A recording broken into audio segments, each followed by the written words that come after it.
ได้ได้จ่าสถาญาติโยมลำดับต่อไปเจิญจวนคณะสถาญาติโยมไหวพระด้วยกันก่อนเนอกราบหนึ่งกราบสองกราบสามอรหังสัมมาสัมพุทโธภควาพุทธังภควันตังอภิวาเทมิสวากขาโตภควตาธัมโมธัมมังนะมัสสามิสุปฏิปันโนภควโตสาวกสังโฆสังฆังนะมามิ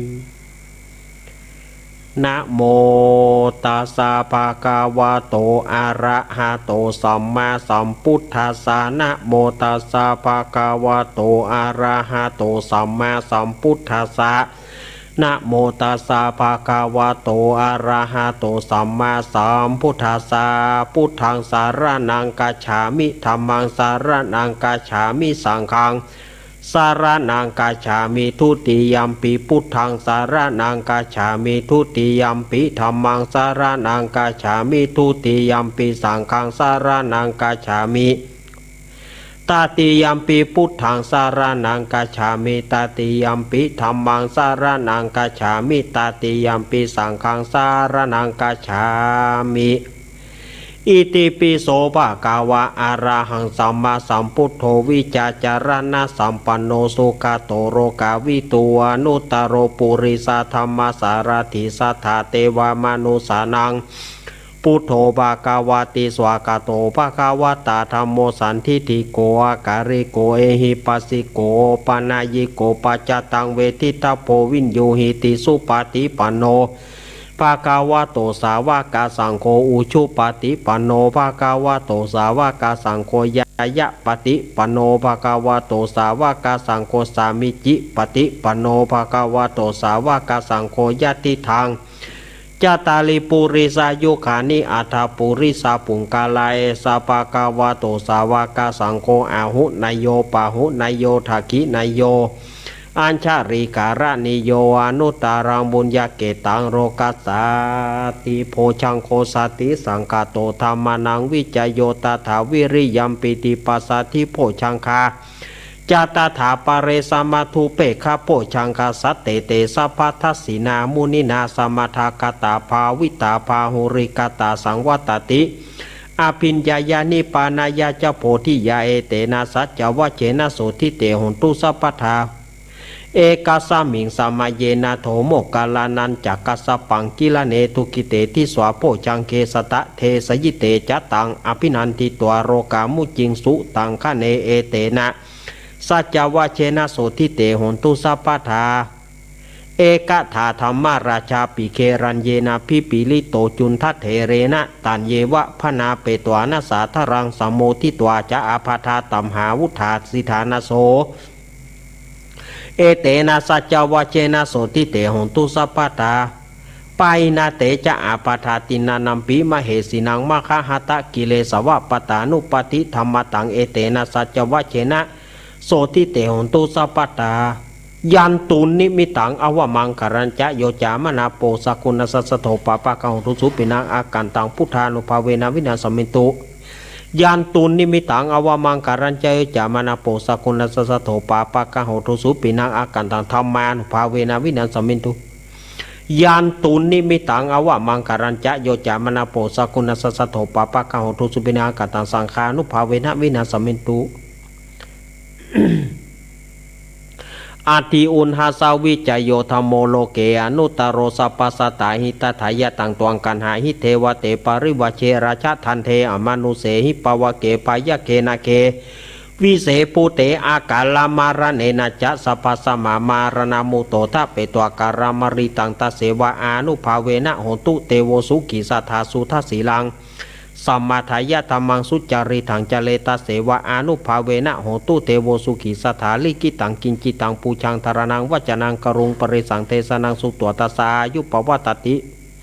สักกัตตัวพุทธารัตานังโอสัทธาโอตามาวารังอิตังเทวมนุสนาพุทธเตเจนะโสตินานาสันตุปัตวาสเปทุกขาอุปสมินตุเตสักกัตตัวธรรมารัตานังโอสัทธาโอตามาวารังปริราหุปสมานามาเตเจนะโสตินานาสันตุปัตวาสเปพยาอุปสมินตุเตสักกัตตัวสังขารตานังโอสัทธาอุตามาวารังอาหุนายังปะหุนายังสังฆเตเจนะโสตินานาสันตุปัตวาสเปโรกาอุปสมินตุเตอินทชาตาเทวชาตาพรหมชาตามหาพรหมชาตาอิสิชาตามหาอิสิชาตามุนีชาตามหามุนีชาตาปุริสชาตามหาปุริสชาตาจักรวติชาตามหาจักรวติชาตาพุทธชาตาปัญเจกาพุทธชาตาระหันตชาตาสัพพสิทธิวิชาธารนังชาตาสัพพโรกัจจริยานังชาตาสัพพโรกัทิปติยานังชาตาเอเตนะสัจวัจเจนะตุยหังสุวัติหงตุตุยหังสวหายะนะโมพุทธัสสะนะโมธัมมัสสะนะโมสังฆัสสะสยะติทังโห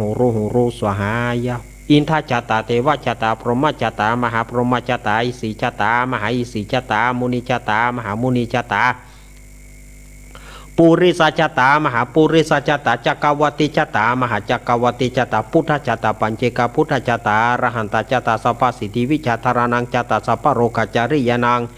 ชาตาสัพพโรกัทิปติยานังชาตาเอเตนะสัจวัจเจนะตุยหังสุวัติหงตุตุยหังสวหายะนะโมพุทธัสสะนะโมธัมมัสสะนะโมสังฆัสสะสยะติทังโหรูสวหายะ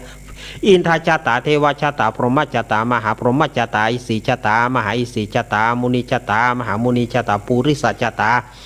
มหาปุริสชาตาจักรวติชาตามหาจักรวติชาตาพุทธชาตาปัจเจกพุทธชาตาระหันตชาตาสัพพสิทธิวิชาธารนังชาตาสัพพโรกัจจริยานังชาตาสัพพโรกัทิปติยานังชาตาเอเตนะสัจวัจเจนะตุยหังสุวัติหงตุตุยหังสวหายนะโมพุทธัสสะนะโมธัมมัสสะนะโมสังฆัสสะสยะติทังโหรูสวหายพุทโธมังกลาสัมพุทโธสัมพุทโธทิปัตตุธัมโมพุทธมังกลามากัมมาสัพพทุขาปมุญเจเลธัมโมมังกลาสัมพุทโธคัมภีโรทุทธโสอนุธรรมะมังกลามากัมมาสัพพพยาปมุญเจเล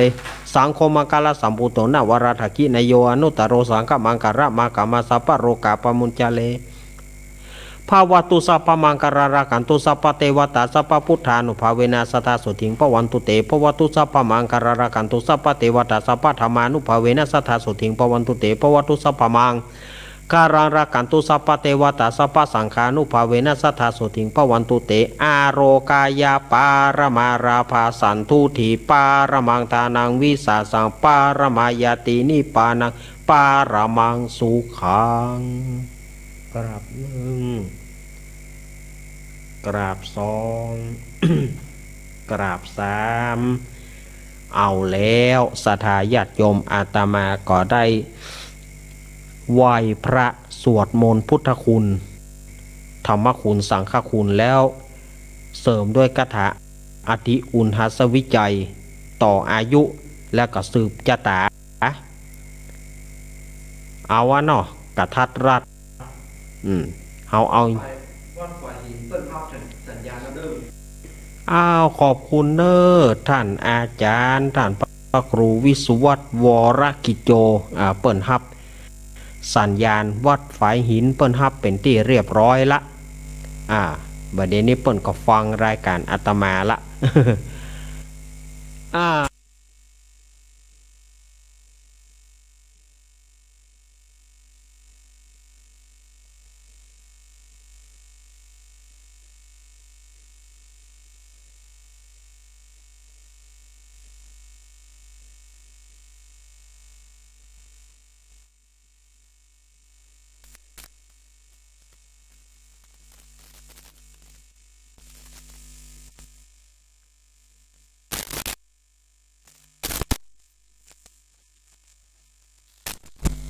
เสียงมันก็เลย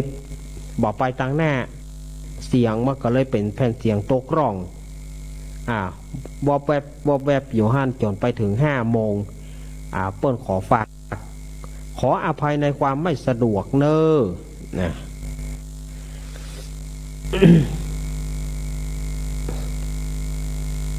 มาปะกันวันนี้เป็นวันอังคารที่6 เมษายนพุทธศักราช 2564 วันนี้เป็นวันหยุด นักขัตฤกษ์เป็นวันจักรีวันนี้นะเป็นวันจักรีเป็นวันที่6 เมษาวันนี้เป็นวันหยุดละเอกละอ่อนก็หยุดห้องห้ามห้องเฮียนหมดข้าราชการต่างๆก็หยุดวันนี้ แต่รายการอาตมาไม่หยุดถ้ารายการอาตมาหยุดไปรับรองว่าสายโทรศัพท์อาตมาไม่แน่เกิดว่าวันอังคารที่แล้วอาตมาบ่ได้มาอังคารเดียวป๊าดโทรสถาญาติโยมลุ่มกันโทรหาอาตมาขนาดอาตมาติด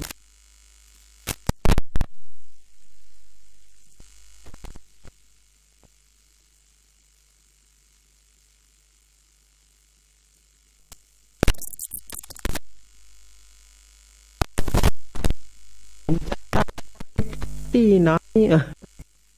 โอ้อาตมาถ้าบัติดงานอย่างก็มาละจะมาอยู่แต่ภาควันศุกร์แจ้งกันไว้ก่อนนะภาควันศุกร์นี้อาตมาจะมาจัดในวันศุกร์ที่9แถมวันศุกร์เดียวส่วนอาตมาจะคืนเวลาให้หลวงลุงเพราะว่าอาตมานั้นมีงานที่วัดอาตมามีงานส่งน้ำธาตุส่งน้ำเป็นงานประเพณีเริ่มแรกปีนี้อยากจะมาห่วมอาตมากับน้อมเจริญปอนเนอร์วันที่16แต่ว่าวันศุกร์ที่16นะอาตมาบ่ได้มาอาตมาแจ้งไว้เลยนะ เดี๋ยวก่อนเพราะว่า วันศุกร์ที่16นี่อาตมาก็บ่ได้มาในวันศุกร์แต่วันอังคารหน้าอาตมาก็มาอยู่วันสังขารหล่องนั่นนะวันสังขารหล่องอาตมาอยู่ใจเย็นๆวันสังขารหล่องอาตมาอยู่ลูกมาอยู่วันนั้นก็คงจะได้กลิ่นข้าวแคบข้าวแตนคงจะได้กลิ่นข้าวต้มขนมกันอุยไอเนาะได้กะแล้วก็วันที่30เมษาตรงกับวันศุกร์อาตมาก็เชิญชวนคณะสัตยาญาติโยมไปร่วมกันรดน้ำดำหัวครูบาอาจารย์นักจัดรายการหรือว่าครูบาอาจารย์ทั่วไปที่เปิดสนับสนุนคลื่นสีขาวของเฮาปีนี้เฮาจะไปปุเนอร์สถาบันธรรมาภิวัตรศพเตินอำเภอแม่เมาะจังหวัดลำปางวัดของท่านอาจารย์สาธิตธีรปัญโยวันนั้นก็เฮาไปปะกันปุเนอร์สถาญาติโยมไปรดน้ำดำหัวกันเนาะอันนี้ก็แจ้งกับสถาญาติโยมนะวันนี้อาตมาภาพขอโทษเจ้าภาพก่อนเทศทุกท่านวันนี้ก็ถือว่าอาตมาก็ว่าจะเอาธรรมมาเทศแต่ว่าต่างพี่อ้ายทรงศักดิ์พี่อ้ายทรงศักดิ์วัดป่าจันพี่อ้ายทรงศักดิ์บ้านป่าจันเปิ้นขออันนี้เปิ้นขอมาแต่หัวปีหัวแป้นละเปิ้นว่าขอให้เอารายการขอให้เอาเรื่องเล่าเนี่ยมาออกวันที่6ให้เอาตรงวันที่6เนอะถ้าบัดตรงวันที่6บัดต้องเล่า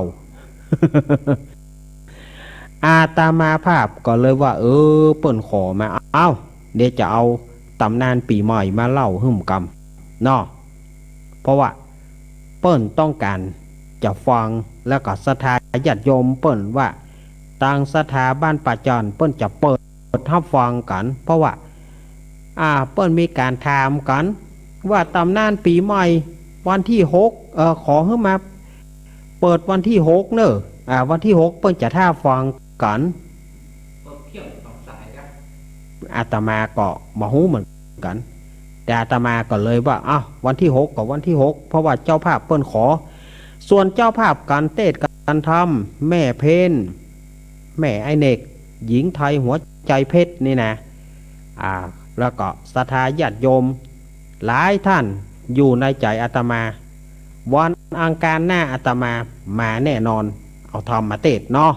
วันอังคารหน้าอาตมาเอาธรรมมาเทศเจ้าภาพวันนี้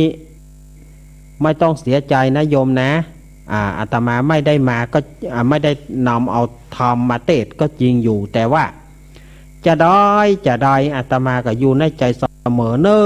อคงบอกว่ากันเนาะวันนี้จะเอาตำนานสังขารล่อง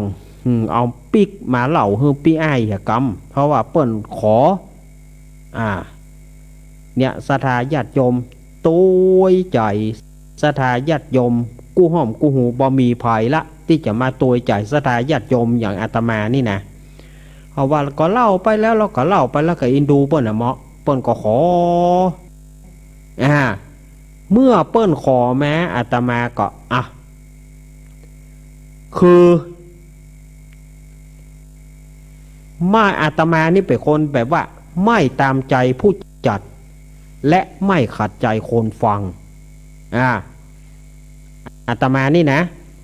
ไม่ขัดใจผู้จัดไม่ตามใจผู้จัดแต่ไม่ขัดใจผู้ฟังอาตมาบ่ได้เอาวิโตตัวเก่าว่าลูกอาตมาบ่ได้เอาใจตัวเก่าว่าลูกถ้าเปิ้นขอมาอาตมาก็ตามคำขอของศรัทธาญาติโยมบ่พ่องว่าเอามาเล่าอยู่ห้านะบ่ฮู้จักจบก็เปิ้นขอมาเปิ้นขอมาอาตมาจะเนี่ยอย่างใดเมื่อเปิ้นขอมาศรัทธาญาติโยมอาตมาก็ อยู่ในประเภทที่ว่าบ่ตามใจคนจัดบ่คัดใจคนฟังอาตมาก็จะเล่าให้ฟังเข้าใจกันเนอเจ้าภาพกันเทศกุโกนอยู่ในใจเสมอวันอังคารหน้าอาตมาจะเอามาเทศเอามาแบเบอร์เจ้าภาพถึงป่อเมืองเกี้ยวแม่มาลีนะโยมป่อโยมแม่ของอาตมาป่อแม่ก็วันปุนเนอร์วันอังคารหน้าเนอลูกเนนจะเอาทำมาเทศเนอแม่เนอแม่ป่อแม่อยู่ดีสบายเนอก็เดียวบ่จื้อเปิ้นก็บ่ม่วนใจแต่เมาะก็บอกเปิ้นตัววันนี้อาตมาภาพจะได้น้อมนำตำนานของวันสังขารล่องและถ้ามีเวลาอาตมาก็จะเอาถึงปีใหม่วันต่างๆเข้ามาเล่าแห่งกรรมหนึ่งวันนี้เปิดสายน้อยก็จะไปว่ากันนะถึงเปิดสายน้อยจะไปว่ากันนะนูกินอย่างแน่นูกินอย่างแน่นูว่าเล่นจี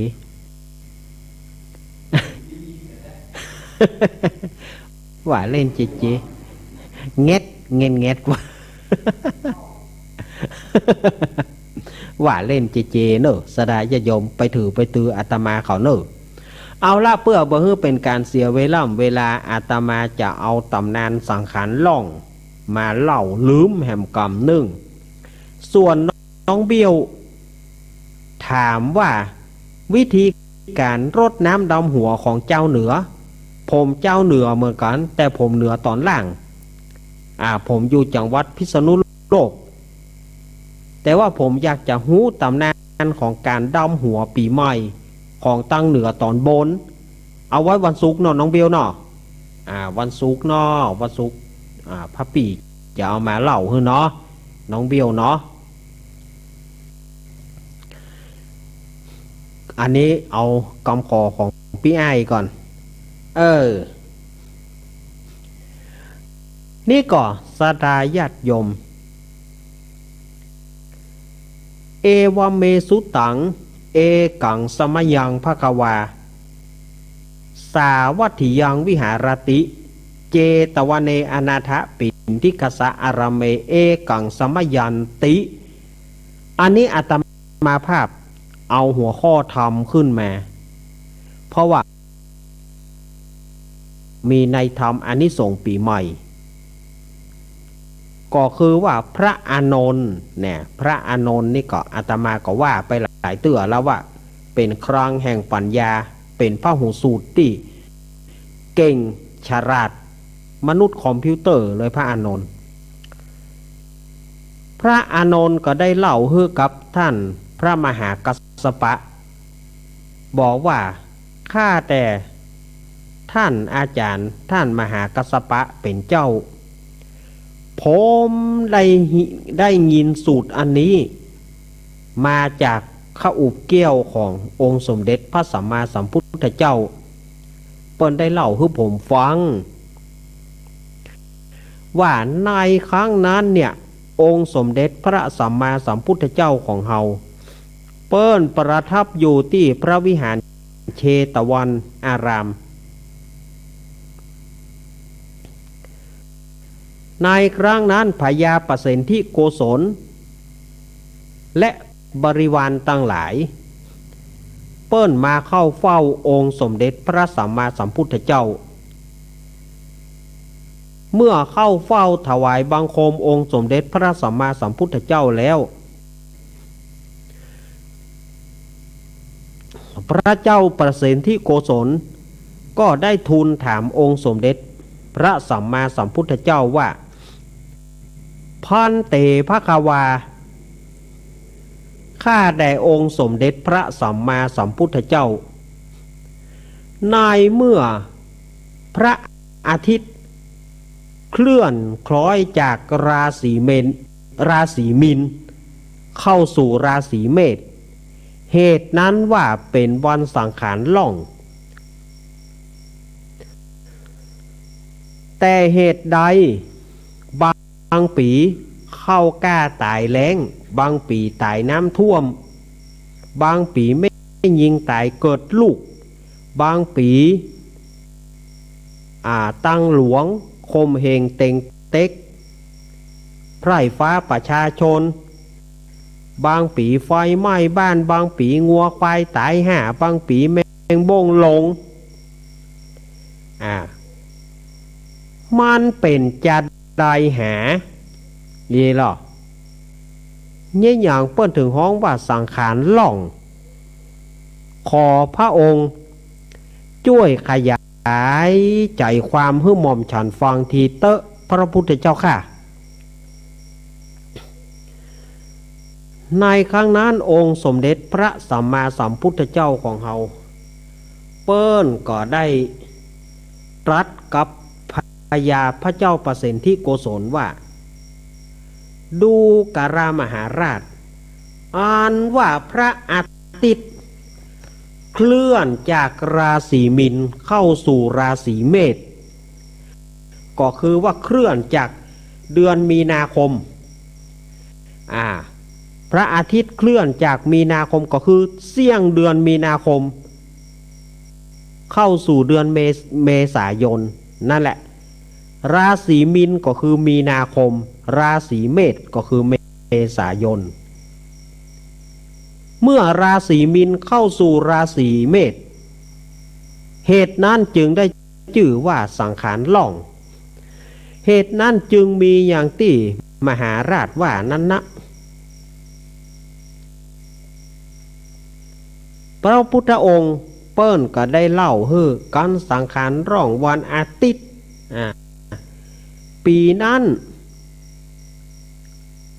ฟ้าฝนมีปานกลางฟ้าฝนมีปานกลางคนเกิดวันอังคารจะมีเคราะห์ปีได้สังขารล่องวันจันทร์ปีนั้นงูจะนักนี่นะอันนี้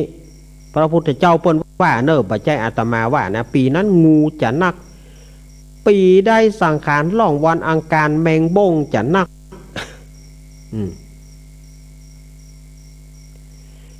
ปีใดสังขารล่องในวันพุธนางสังขารนอนบนหลังควายโอ้สังขารล่องวันพุธ สังขารขี้ค้านรู้เนี่ยนอนบนหลังควายไว้สังขารขี้ค้าน ปีนั้นฟ้าฝนจะรุนแรงอาสังขารหล่องวันพุธฮือสังเกตเตอะปีได้สังขารหล่องวันพุธนี่ฟ้าจะผ่าจะเพี้ยนักสังขารหล่องวันพัดฟ้าฝนก็จะนักเหมือนกันสังขารหล่องวันศุกร์เข้ากล้าจะได้เกิงหนึ่งสังขารหล่องวันเสาร์จะเกิดไฟไหม้ใต้รามภิกษุสงฆ์สามเณรจะตายกันนักอันนี้นายทอมว่านะตู้เจ้าพระเนนจะตายนักสังขารหล่องวันเสาร์แล้วพระเจ้าประสิทธิโกศลก็ถามว่าเหตุไหนมันมีตำนานก่อพระพุทธเจ้าค่ะที่ว่าสังขารหล่องเนี่ยมันมีแต่กับว่ามีบัดแต่เมื่อนั้นองค์สมเด็จพระสัมมาสัมพุทธเจ้าก็ได้ตรัสว่าดูก่อนมหาราชคำว่าสังขารหล่องนี้มาจากการพนันเนี่ยสถาญาติโยมจำไว้นะมาจากการพนันอย่าได้ญาติโยมฟังไปก่อนองค์สมเด็จพระสัมมาสัมพุทธเจ้าเปิ้นก็เลยเทศนาว่าอาติเตกาเลในกาละอันล่วงพ้นไปแล้วยังมีบ้านเศรษฐียังมีเมืองหนึ่งแล้วก่อนในบ้านนั้นมีบ้านของเศรษฐีหลายหลังบ้านคนตุกก็มีบ้านคนปานกลางก็มีแต่ส่วนใหญ่แล้วจะเป็นบ้านของเศรษฐีผู้มีเงินมีทองมั่งคั่งที่นี่มีเศรษฐีสองผัวเมียมีเข้าของนักแน่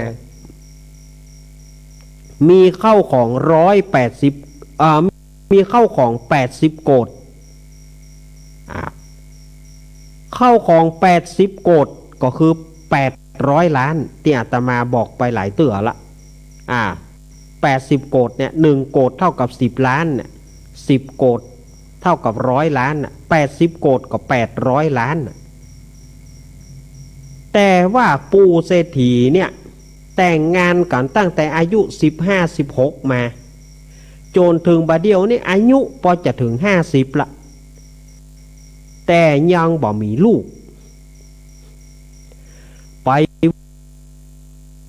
ไหว้จมปวกบวกควายไปไหว้ที่ศักดิ์สิทธิ์ศาลเพียงตรงเพียงตาที่ไหนก็ไปไหว้ขอให้ได้ลูกเนอขอให้ได้ลูกเนอพอดีว่าบ้านปู่เศรษฐีเนี่ยไปอยู่ใกล้บ้านขี้เหล้าคนขี้เหล้าเมื่อคนขี้เหล้าค่ำมาไปกินเหล้ามาใส่เหล้ามาก็มากายบ้านปู่เศรษฐีนั่นนะการกายแล้วก็บอกว่าเฮ้ยเปิ่นดีการกายมาคนใดบ่มีลูกนี่นะโยมมาบ้านจะยอบมันมัดแขนแปะแล้วจะเอาแมงบ้งกินนมมันไปยุ่งอย่างกับเปิ้นเสียดายมีเข้ามีของแก้วแหวนเงินทองเป็นท่าแต่บ่มีลูกสู้เฮาบ่ได้เฮาจะเป็นขี้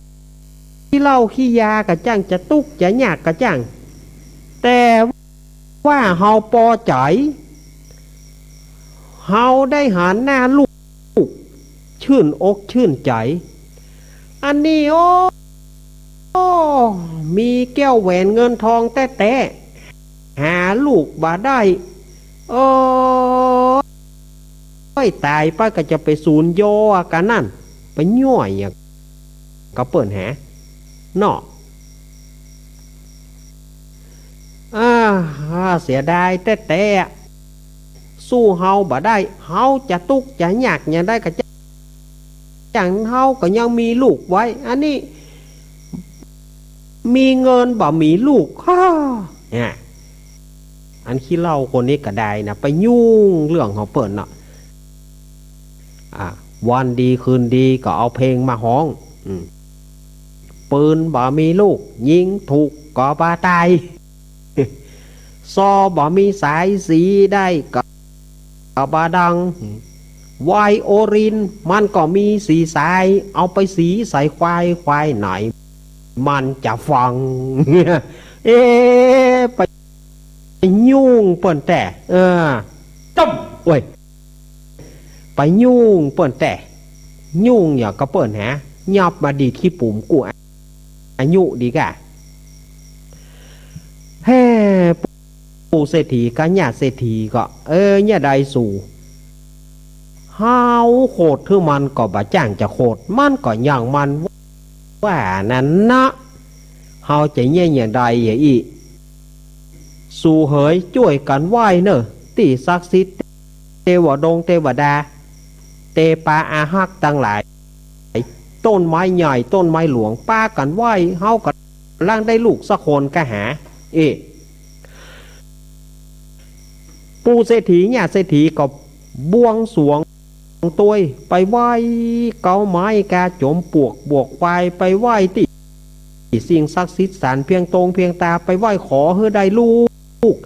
เฮือได้ลูกเฮือได้เฮือมีลูกผู้มีปัญญาเฉลียวฉลาดเหนือกว่าคนทั้งปวงเนอะน่ะยามนั้นหินปันทุกัมพลศีลาอาจอันเป็นที่นั่งของพระอินทร์ตามปกติที่นั่งของพระอินทร์นั้นจะนวลนุ่มดุจสำลีแต่วันนั้นพระอินทร์ฮ้อนก้นโยกนั่งบ่ได้พระอินทร์ก็มาส่องเพราะว่าเกิดอะไรขึ้นส่องไปบนฟ้าก็บ่มีหยังส่องมาเมืองคนปู่เศรษฐีบ่มีลูกอยู่กันพอเท่าล่ำมีลูกเฮาบ่ช่วยไว้โลกก็จะนินทาแต่ว่าจะมีเทพองค์ไหนที่กำลังจะจุติก็คือว่าเทพองค์ไหนที่จะหมดบุญจากสวรรค์นะเทพองค์ไหนที่จะตายละอีตัวเนาะ เอากำบ้านเฮาเนี่ยว่าเทพองค์ไหนที่จะตายแล้วนะพระอินทร์ก็สำรวจไปรอบๆก็รู้ว่าธรรมบาลเทวบุตรจะหมดบุญพระอินทร์ก็เลยฟังขึ้นไปหาสำนักของธรรมบาลเทวบุตรแล้วก็ถามว่าท่านธรรมบาลท่านหูตัวก็บัดเดี๋ยวนี้ท่านจะจุติแล้วนะก็คือว่าท่านจะตายจากสวรรค์แล้วนะธรรมบาลก็บัดเดี๋ยวนี้ผมจะตายแล้วก็ท่านพญาอินทร์ท่านจะตายแล้วนิมิตมันเกิดขึ้นแล้ว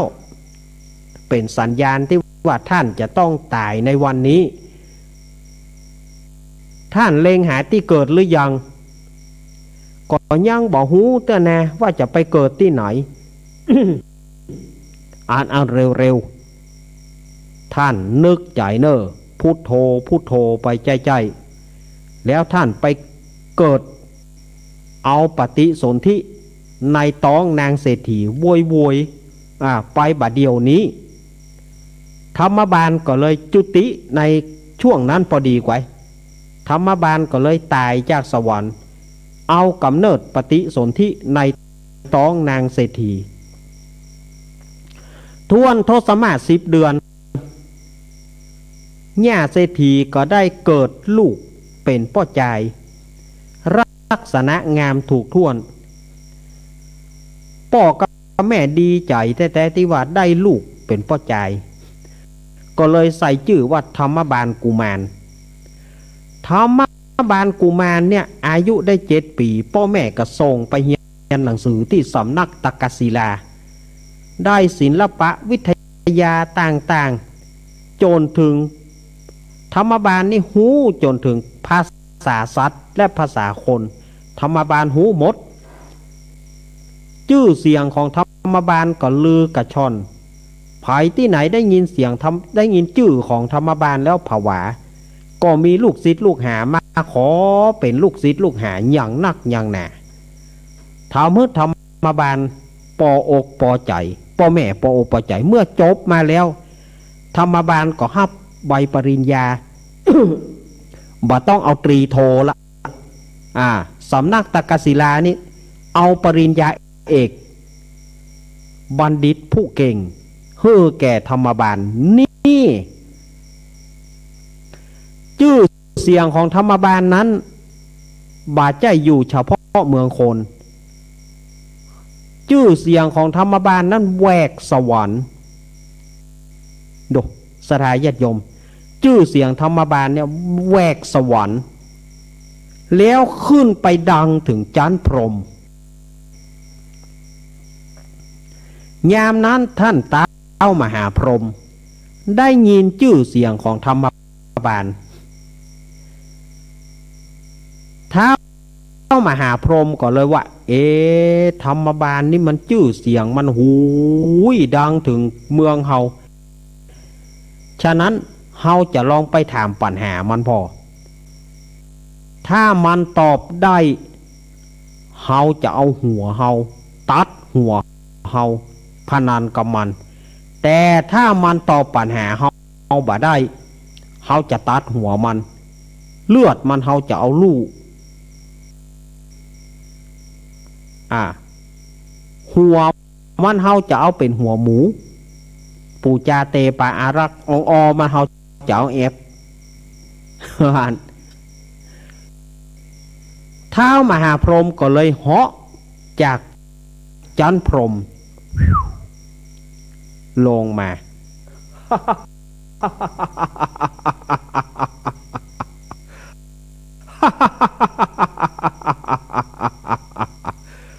กูดมอร์นิ่งธรรมบาลนี่หรอปาไทยไปหาเมื่อเจ้าเนาะกูดมอร์นิ่งธรรมบาลได้ยินว่าชื่อเสียงของท่านเนี่ยลือไปถึงเมืองเฮาท่านเก่งนักกะท่านมีปัญญาแบบบ่มีไผเทียมทันได้กะใจกะท่านมหาพรหมเรื่องของความเก่งความกล้าไผได้ยินชื่อธรรมบาลแล้วผวาเพราะว่าเฮาเป็นผู้ที่เก่งเรียกว่าปัตตภีนี้บ่มีไผเทียบเท่า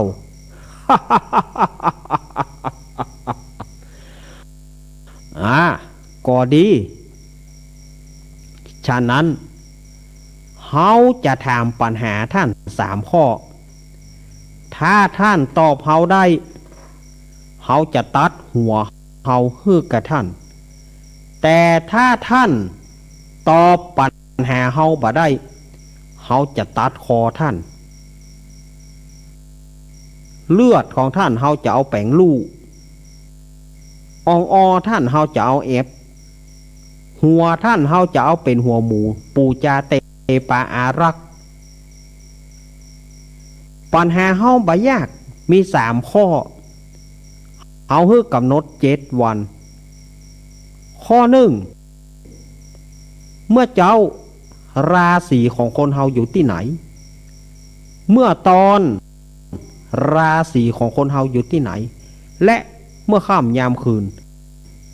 ราศีของคนเฮาอยู่ที่ไหน3 ข้อ 7 วันปะกันธรรมบาลเฮาหวังว่าคงจะได้เลือดของท่านมาเป็นลู่นะธรรมบาล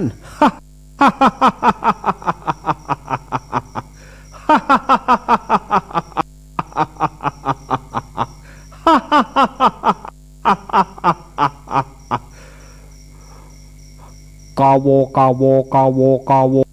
เอาเท้ามหาพรหมมีอีตัวกะหยุดจะฟังก็เอาก็เล่าไปแล้วกาโวกาโวกาโวกาโวเท้ามหาพรหมนี่ยุ่งแต่ตะลงโปงถึงโปะชึงเอาเข้าไปเอาเข้าไปเท้ามหาพรหมก็ขึ้นไปเมืองพรหมเพื่อไปโฝนมีดจนเลื่อมแล้วคมแล้วบ่คมแถมเพื่อจะเอามาฟันคอธรรมบาลส่วนว่าธรรมบาลก็มานึกใจไอ้อย่างนี่ปัญญาเฮาเนี่ยกูเตื้อเฮาก็เก่งแตกฉานโดยตลอดแต่ในช่วงนี้ในวันนี้เนี่ยเท้ามหาพรหมมาถามไอ้อย่างว่าเมื่อ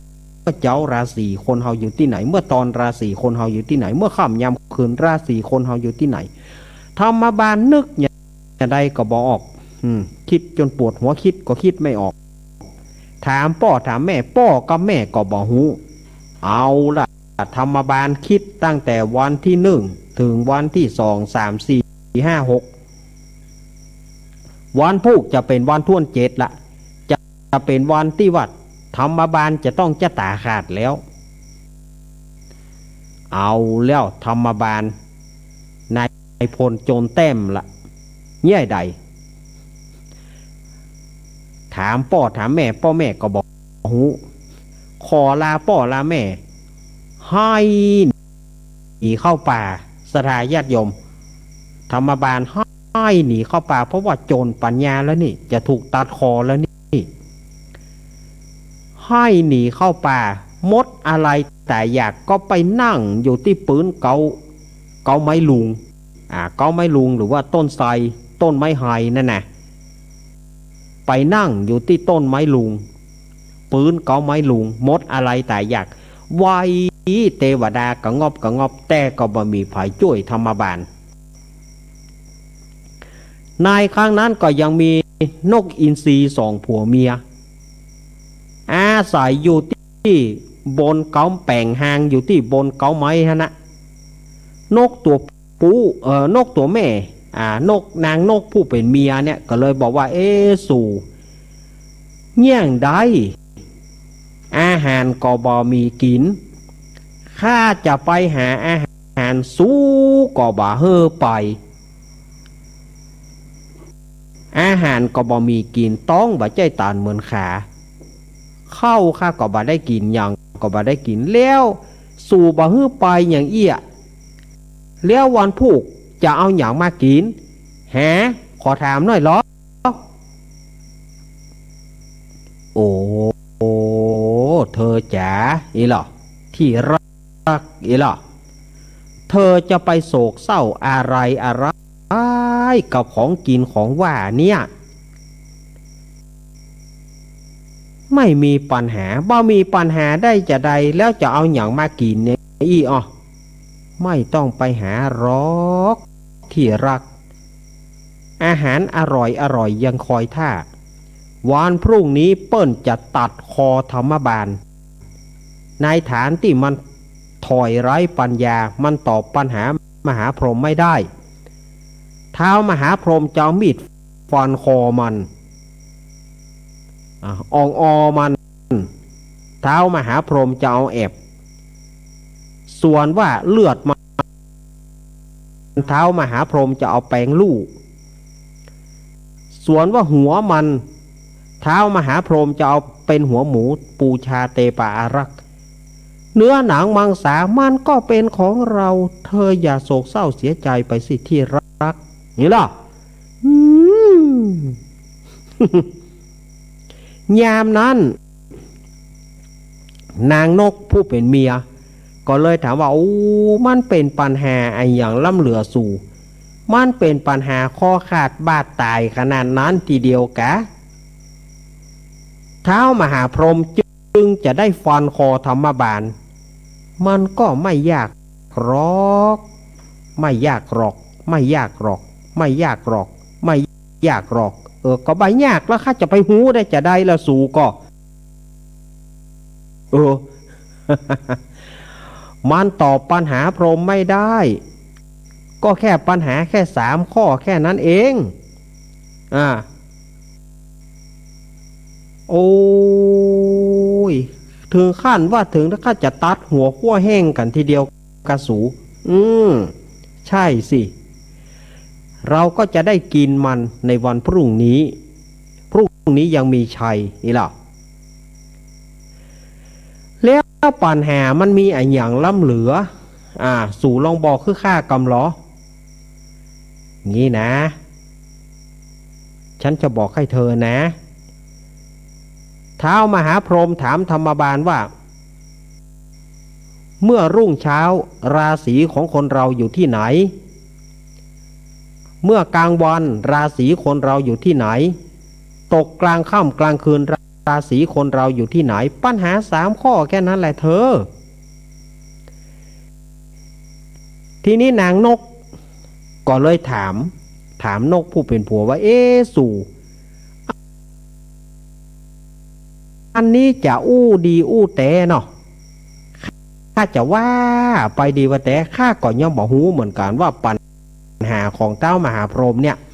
ข้าก็ย่อมบอกหูว่าเมื่อเจ้าราศีอยู่ที่ไหนเมื่อตอนราศีคนเฮาอยู่ที่ไหนและเมื่อค่ำยามคืนราศีคนเฮาอยู่ที่ไหนสู่พอจะหูพ่องก็บอกข้าพ่องเหรอนกตัวปูแต่งโคดเนี่ยข้าเอาสู่มาเป็นเมียเนี่ยข้าได้เมียที่ถูกต้องก่อนนี่ข้าหาอะไรว่าข้าจะเอาเฮือเต้ามหาพรหมฟันคอตัวสู่ตัวบัตรธรรมบาลเห็นดีกะก็สู่ยังบ่ฮู้แต่บ่ฮู้ว่าก็ข้าบ่ฮู้อุ๋ยมานี่นั่งนี่นั่งฟังนะฟังนะนั่งนี่นั่งให้เรียบร้อยฟังนะนั่งนี่ฟังนะก็ฟังแล้วนะอุ๋ยฟังให้ดีๆคำถามที่ว่าเมื่อเจ้าราศีของคนเฮาอยู่ที่ไหนก็คือราศีของคนเฮาอยู่ที่หน้าแจ้งมาคนเฮาล้างหน้าแปลงฟันเย็นสบายใจสบายมือแล้วเมื่อตอนรอสูเมื่อตอนนั้นราศีของคนเฮาอยู่ตีอกฮ้อนนักฮ้อนหนาเอาน้ำลูบอกเย็นชื่นใจแล้วเมื่อค่ำยามคืนรอสูราศีของคนเฮาอยู่ที่ไหนเนี่ยข้าว่าข้าจะฮื้อเต้ามหาพรหมฟันคอสู่ตัวบัตรธรรมบาลก่อนเนี่ยเมื่อค่ำยามคืนราศีก็อยู่ที่ปลายเท้าปลายตีนโคนเฮาเนี่ยฮ้อนนักฮ้อนกลางค่ำกลางคืนก่อนจะเข้ารับเข้านอนเอาน้ำล้างตีนเข้านอนหลับสบายตลอดทั้งคืนธรรมบาลได้ยินเยอะก็โอ้แต่กาเนาะข้ารอดตายแล้วขอบคุณนะนกเนอข้าบาตายแล้วชัยโยย่าโมออกศึกข้าบาตายแล้วชัยโยไปก่อนเนอนกบาได้กินเลี้ยวหูอีกก็ลืมไปบอกแกตึงดีไปเลี้ยวส่วนธรรมบาลก็ท่องเมื่อเจ้าราศีอยู่ที่หน้าเมื่อตอนราศีอยู่ที่อกเมื่อค่ำยามคืนราศีอยู่ที่ปลายตีนท่องอยู่ห้านะกลัวลืมถึงวันพวกเจ้าท่านเต้ามหาพรหมมาแต่กะ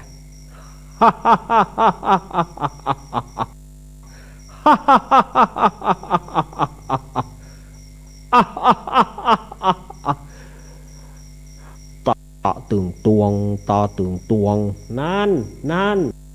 เท้ามหาพรหมมีอี้ตัวกะหยุดจะฟังก่อก็เล่าไปแล้ว เอออืมว่าไงสวัสดีธรรมบาลหวังว่า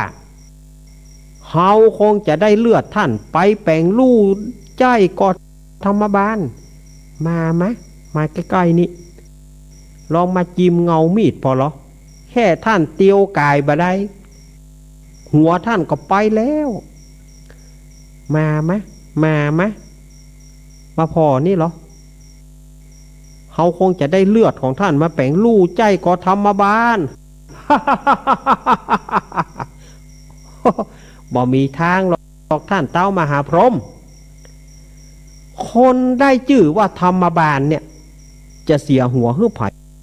ยากท่านนั่นแหละจะต้องเสียหัวหื้อกับเฮาธรรมบาลท่านว่าจะได้ก่อท่านว่าจะได้ก่อเฮาจะต้องเสียหัวหื้อท่านอย่างอันกะ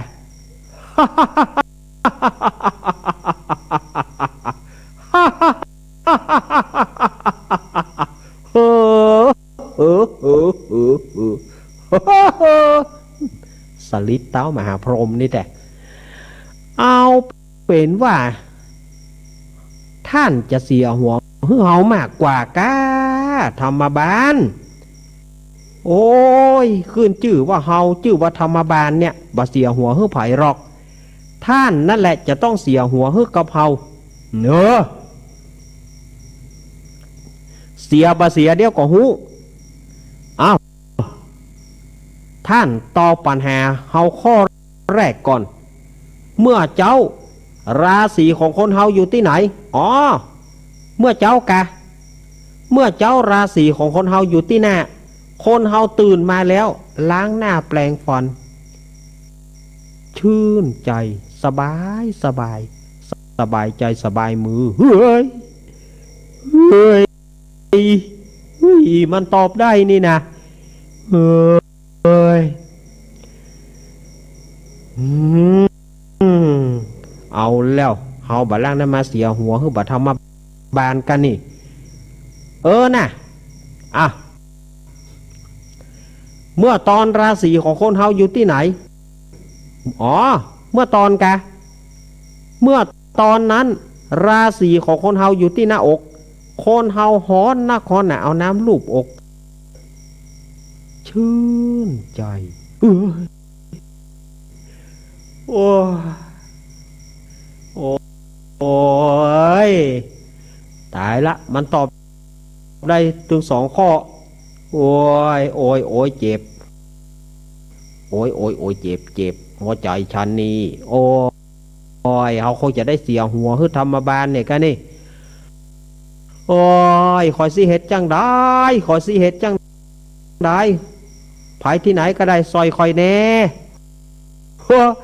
มหาพรหมเป็นลาวเลยเหรอน่ะเฮายังมีแถมข้อหนึ่งข้อที่3ถามว่าเมื่อค่ำยามคืนราศีของคนเฮาอยู่ที่ไหนตอบมาธรรมบาลอ๋อเมื่อค่ำยามคืนราศีของคนเฮาอยู่ที่ปลายเท้าปลายตีนคนเฮาเมื่อจะเข้ารับเข้านอนเอาน้ำล้างเท้าล้างตีนนอนหลับสบายตลอดทั้งคืนเฮ้ย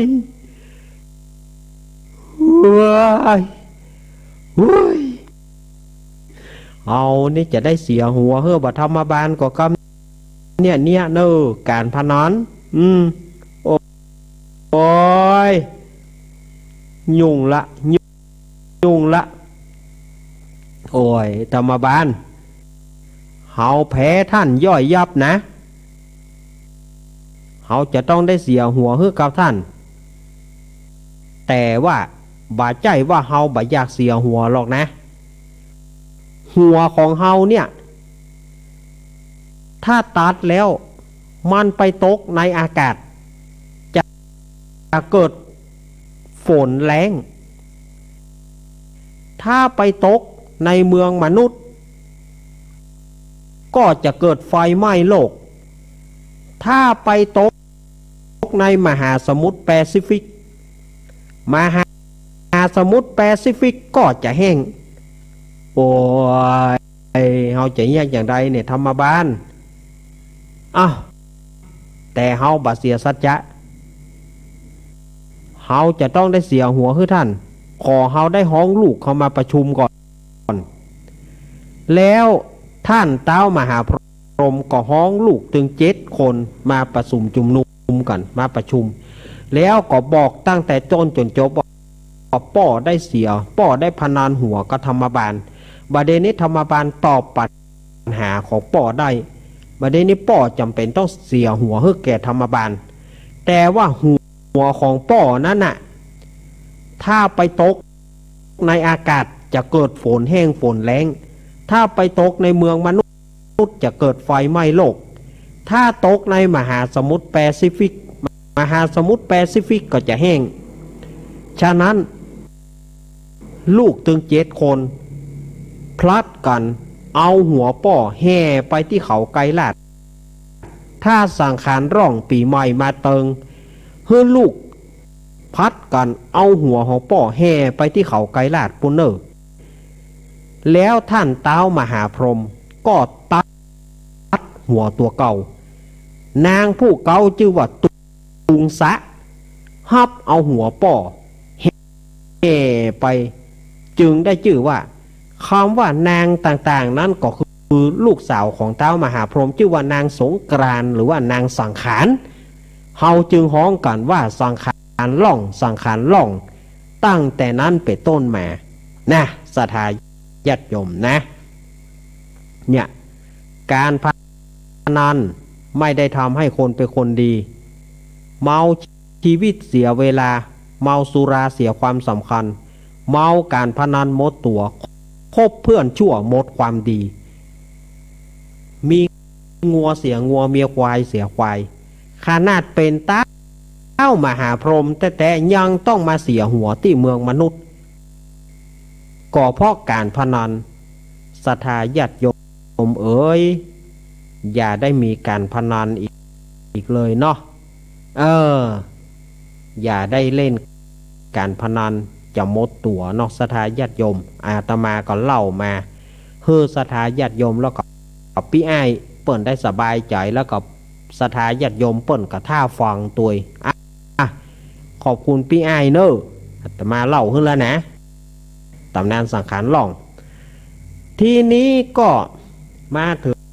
งวันเน่าวันเน่าก็มาห่อมาดากันเนี่ยวันเน่าเพื่อก็มีคำว่ามีผีมีป้าใจคนหนึ่งตายไปพอตายไปแล้วก็ปรากฏว่าถือหัวไปตัวจะกิ๊กกับกิ๊กกันบอกว่าจนถึงว่าเมียเนี่ยตายไปตัวกันแล้วไปปะกันก็เลยว่าโอ้ผัวกำหัวเน่าเฮียก็เลยช่วยกันสะสางล้างสวยจากนั้นเพิ่นเขาว่าวันหัวเน่าหรือว่าวันห่อวันดาวันเนาวันห่อวันดาเนี่ยวันเฮากินจิ้นหลับกันนะวันเฮากินห่อนึ่งกันนะข้าวต้มขนมแล้วก็วันผายาวันปากปีปากเดือนนี่ก็บอกคือกับปีไอเนอร์เรื่องของปีใหม่นี่เนาะในปีใหม่จะเข้ามาแล้วนี่แฮม7 วันจะถึงปีใหม่แล้วนี่อาตมาก็เลยนำเอาเรื่องตำนานปีใหม่เล่าให้มาเล่าให้ฟังกันเนาะทีนี้ก็มาตอบปัญหาตอบปัญหาให้เจอันนี้เจถามเรื่องเพลงสลายญาติโยมเจถามเรื่องเพลงคำวอนก่อนลาของรังสีเสรีชัยก่อนจะลาขอคำสัญญาสักหน่อยที่รังสีเสรีชัยเพิ่นได้ฮ้องเอาไว้เจว่าความหมายของเพลงนะอยากจะรู้ว่าเปิ้นเขียนมาเพื่ออันหยังเปิ้นแต่งมาเพื่ออันหยังก็คือครูการกรุณวงศ์ผู้ที่แต่งก็คือครูการกรุณวงศ์สมัยนั้นเพลงเนี่ย มันจะมีแต่เพลงเปิดมีแต่เพลงเปิดลำวงถ้ามีจังหวะรำวงหรือว่ามีดนตรีเนี่ยดนตรีก็จะเป็นเพลงเปิดของไผ่ของมันแต่บ่มีเพลงปิดดนตรีของคณะพ่อครูสุรพลก็จะเป็นเพลงแฟนจ๋านี่อันนี้ยุคของพ่อครูสุรพลจะเป็นเพลงแฟนจ๋ามาจนถึงของอาทันอาบุญทันคล้ายละมั่งสอนเพชรสอนสุพรรณเนี่ยก็มีเพลงโชคดีครับแฟนของอาเป้าสายันสัญญาก็จะเป็นล้นเกล้าเผ่าไทยเป็นเพลงเปิดถ้าเป็นเพลงลำวงก็จะมีเป็นเพลงที่เปิ้นเป็นเพลงไหว้ครูของลำวงที่เราเคยฟังกันนะ10 นิ้วพนมก้มเหนือศีรษะเนี่ยลูกจะขอไหว้พระไหว้คุณพระรัตนตรัยนี่นะเนี่ยมันเป็นเพลงที่เปิดวงแต่มันบ่มีเพลงปิดวงนี่ก็นักดนตรีวงไผ่วงมันก็จะหาเพลงปิดวงของไผ่ของมันแต่บ่ได้อัดเสียงแต่ครูการกรุณวงก็เลยบอกคือกับรังสีเสรีชัยว่ารังสีเธอต้องเป็นเอกลักษณ์ต้องมีเพลงปิดวงของเธอเองก็คือเขียนเพลงคำวอนก่อนลานั่นนะแล้วก็ฮือรังสีฮ้องรังสีก็บ่ได้ว่าหมายใจว่าจะฮือเพลงนั้นดังหรอกแต่เผอิญว่าภายหลังมานักรำวงต่างๆบอกว่าจะเป็นหงทองพานทองจะเป็นลูกขชาติจะเป็นแม่ข้าวสโตนอย่างก็เอาเพลงของรังสีไปปิดวงจากนั้นก็มีดนตรีต่างๆก็เลยมีการนำเอาเพลงเนี้ยมาเป็นเพลงที่ปิดวง ตั้งแต่นั้นเป็นต้นมานะจะเป็นเกือบ40 ปีละก็ใช้เพลงเนี้ยปิดวงอันนี้เจเข้าใจแล้วเนาะนี่มันเป็นอย่างนี้นะอันนี้อาตมาก็เอาเพลงนั้นนะมาเล่าให้กับเจฟังแม่ยวงเนอะแม่ยวงบ้านต้อมนกกกเปิ้ลก็ถามว่าอีแม่ไข้หูดอกจันวันนั้นอาตมาก็เล่าให้เจละกรรมละแม่ยวงเปิ้ลก็ถามนะเมาะว่าเปิ้ลยี่หยังเปิ้ลวางดอกจันก็คือดอกจันนะมันเป็นดอกไม้ที่หอมคำว่าจันดอกจันหรือว่าแก่นจันเนี่ยมันเป็นไม้ที่หอมเป็นตำนานที่ว่าไปเกิดที่ไหนฮือมีชื่อเสียงหอมฮือมีคนฮักคนหุมเกิดภาวะจาติใดจะไปมีชื่อเหม็นถ้าชื่อเหม็นไผ่บ่ต้องการฮือมีแต่ชื่อหอมชื่อเสียงหอมไปไหนคนล่ำลือตายไปคนก็ยังล่ำลือนี่ฮือชื่อเสียงมันหอมเพราะก็เลยมีการวางดอกไม้จันเนอะอันนี้แม่ยวงเนอะแม่ยวงต้อมนกกกนะบ้านต้อมนกกกปุ่นพะเยาอาตมาเล่าให้ฟังแล้วนะ ฮั่นเล่าให้ฟังเล่าให้เปิดฟังเข้าเล่าเปิดฟังเข้าเสียงบ่มีแล้วซะได้ โอ้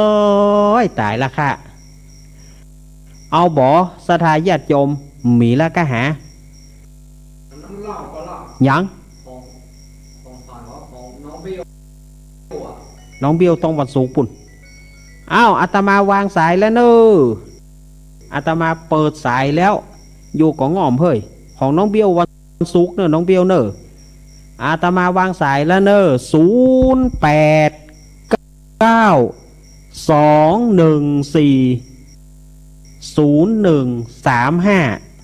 เอาวางอันเอา เอาข้อความมาลูกไหนมานี่เนี่ย โอ้ยังมีกล้าข้อความเอามีไผโทรก็วันนี้เอาสายห่างแล้วนะแล้วจะว่าอาตมาหักคนนั้นคนนี้แหมเนอสายว่างแล้วเนอ0892140135มาแล้วเนอสายแรกจากตังดอยเจริญปอนเจริญปอนสายห่างแล้วนะเจริญปอนเจริญปอนปิดวิทยุก่อนปิดวิทยุก่อนปิดวิทยุก่อนปิดก่อมาก่อเจ้าโอ้ยอย่างออกตัวจ้าล่ะจะถามท่านเนาะว่าเวลาลงหลวงมาว่าได้ก็แล้วแม่อยู่ที่ไหนแม่อยู่ที่ไหนนะแม่อยู่ที่ไหนแม่โทรจากไหนไร่ดงให้ดงให้ดงป่าซางแม่ยังแม่ขมูลแม่ขมูลก็ได้ตอบทางวิทยุเฮอเนอร์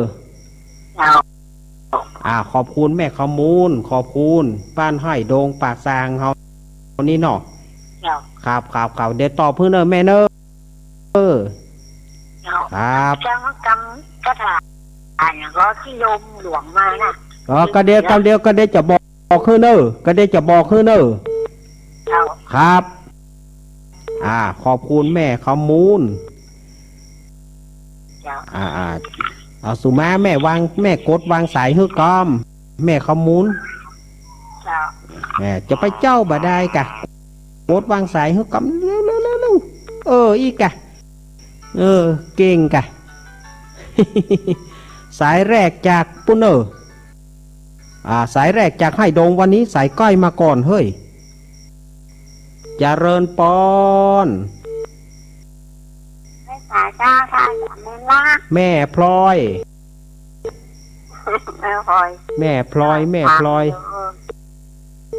ดีใจเจ้าที่ได้ยินอาจารย์นะอังการเดียวบ่ได้หรอกปัดโทสถาญาติโยมก็ถามหากันเต้นกันหน้าแกไม่พลอยพอดีไม่พลอยวันนั้นไม่พลอยมีธุระที่มาเปิดเกี่ยวกับมัน10 โมงเกินแล้วน้องมันมีละโลเข้ามาแต่บอกว่าถ้าอาจารย์ได้นักมาได้มาเจ้าวันนั้นบ่ได้มาสักก็มานั่นเตะนั่นเนาะสายไม้เลยเนาะปัดโทสถาก็โทรหากันเต้นอยู่ที่ไหนตั้งใดวะตอบคนหนึ่งกับย่างคนหนึ่งฝนตกกับเจ้าตอนนี้มันยุดแล้วนะแต่กี้นี่ตกวันค่ำเนอะอำเภอฝั่งตก2 วันนะคะตก2 วันเนาะแน่ว่าวันนี้เปิ้นว่าในข่าวว่าวันตึกวันนี้นะแต่มันจะเป็นอย่างไรก็บอกว่าเนอะจะตกเรื่อยๆเจ้ากะวันค่ำแต่ตอนนี้วันไม่ค่อยบ่มีนะตอนนี้มีนะตอนนี้ยังครับเดี๋ยวดึกๆก็มาแน่ครับเจ้าไว้สาเจ้าท่านขอบคุณแม่พลอยขอบคุณแม่พลอยขอบคุณนักเนอแม่พลอยบ้านสีถ้อยอำเภอฝางไว้ได้ละปูนสาย1ได้เชียงใหม่สาย1วันนี้อันนี้ยังได้2 สายอยู่นะขอบคุณเนอแม่พลอยเนอแม่พลอยเนี่ยนี่ก็อำเภอฝางเนอแม่พลอยวางสายฮึกามสุมาเตอะสายแรกให้ดงป่าซางสายที่2สีถ้อยอำเภอฝางสายที่3จากต่างใดเจริญปอนไปส สารเว้นเจ้าจากทางใดแม่จากแม่สลัดจะซ่อนเจ้าอันนี้ลำปางโอ้มาแต่กันยังนาดแต่ยังนาดแต่ละปูนเจียงใหม่ละปูนลำปางยังนาดแต่และยังนาดแต่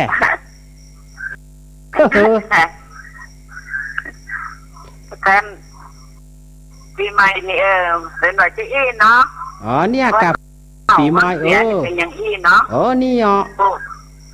เข้าใจคำเตี้ยนะมาโหงเดียวนี้บอกเข้าใจคำเตี้ยเจ้า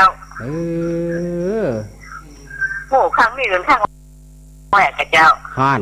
ก็เล่าไปบอกกี่ปีบนไหนถึงปีก็เล่าถึงปีก็เล่าเจ้าเนี่ย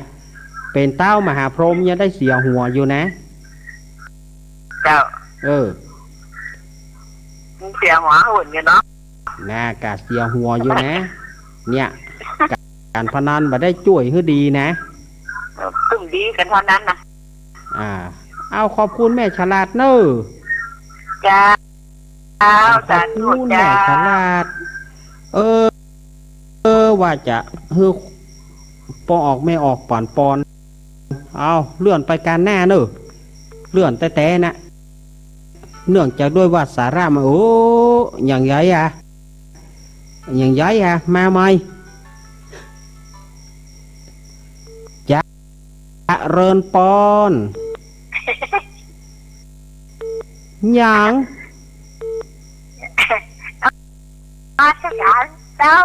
ยายพรคืนนี้มายายพรคืนนี้มาอย่างยายเนี่ยวันนี้จมูกไปหน่อยจมูกที่เข้าหูเราทั้งเงี้ยทั้งเงี้ยเลยทั้งเงี้ยเลย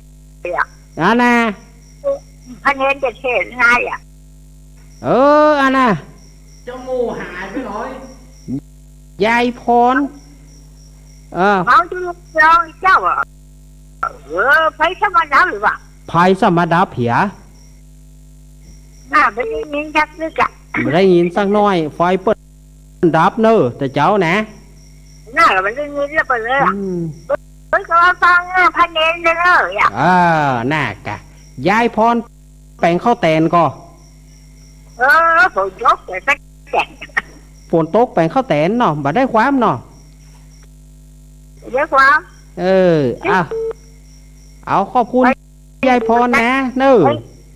อะไรก็ยากชื่อเอาเอาขอบคุณยายพรเนอะเจ้าขอบคุณยายพรยายพรร้องงัวแดงสานกำแพงเชียงใหม่เนี่ยวันนี้ยายพรมาเมื่อคืนเนอะวันนี้นะเอาขอบคุณยายพรเจริญปอนสวัสดีครับลุงเล่ป่อบุญธรรมมาแล้วครับผ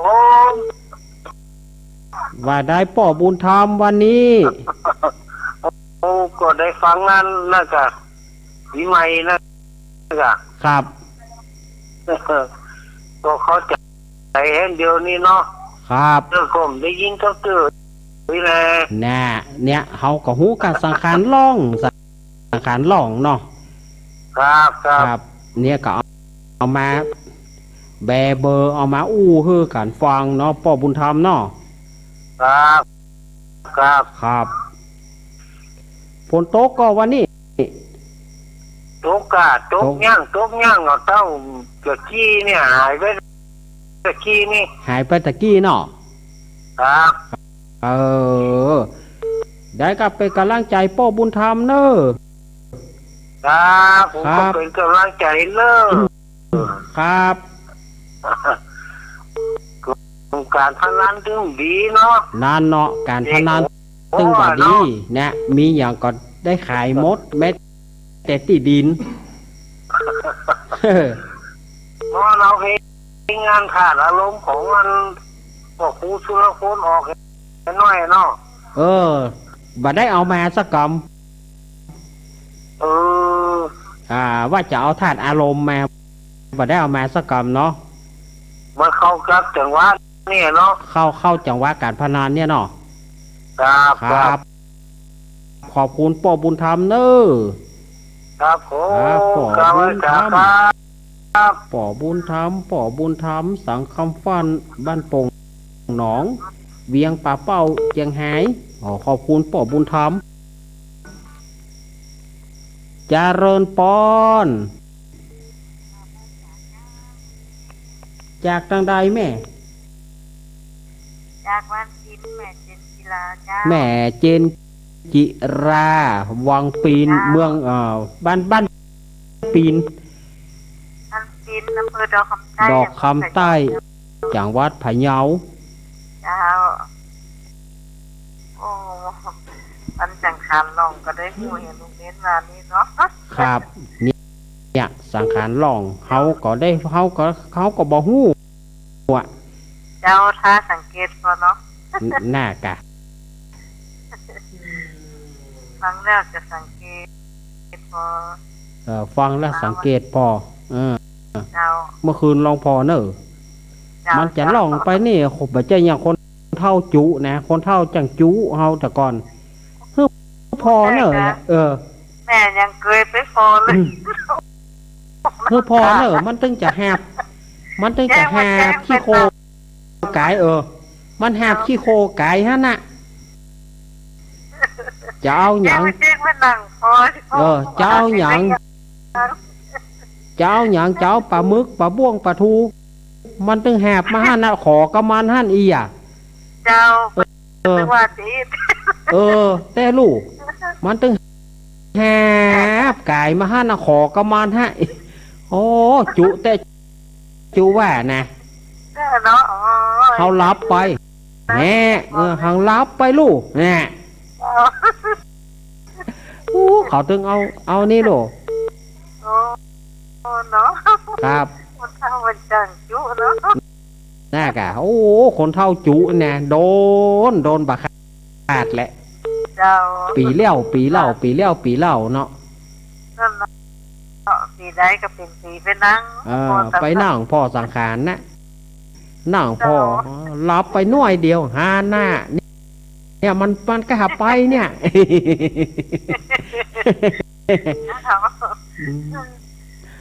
ขอบคุณแม่เจนจิราเนอะครับแม่เจนจิราบ้านปีนดอกคำใต้สมัยที่พนมนพพรเอาเพลงดอกคำใต้นี่มาฮ้องมันเป็นจังหวัดเจียงไฮ้อยู่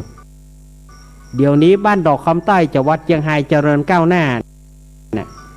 โขนตางราดยางบะตอยรถยนต์ไปร้อยล่นไปล่นมาน่ะจะเริญปอน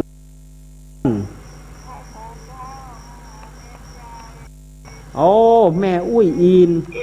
ฟังอยู่เนอะแม่อุ้ยอินแม่สาบเสมอเจ้าสาบเสมอไทยลื้อเนอ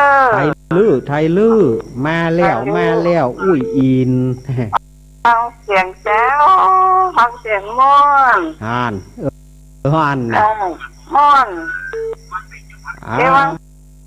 ตัวแล้วนะเนาะหน้ากาว่าขอตัวเดี๋ยวอาจารย์นายวันนี้เนาะแม่อุ้ยอินจะเอาปอนแล้วเอาอุ้ยอินมาเลยแม่วันเอลปีใหม่เด้อวันอันนี้เนอะการหน้าเนอะวันสังขารล่องเนาะครับวันสังขารล่องเนอะสังขารล่องนะ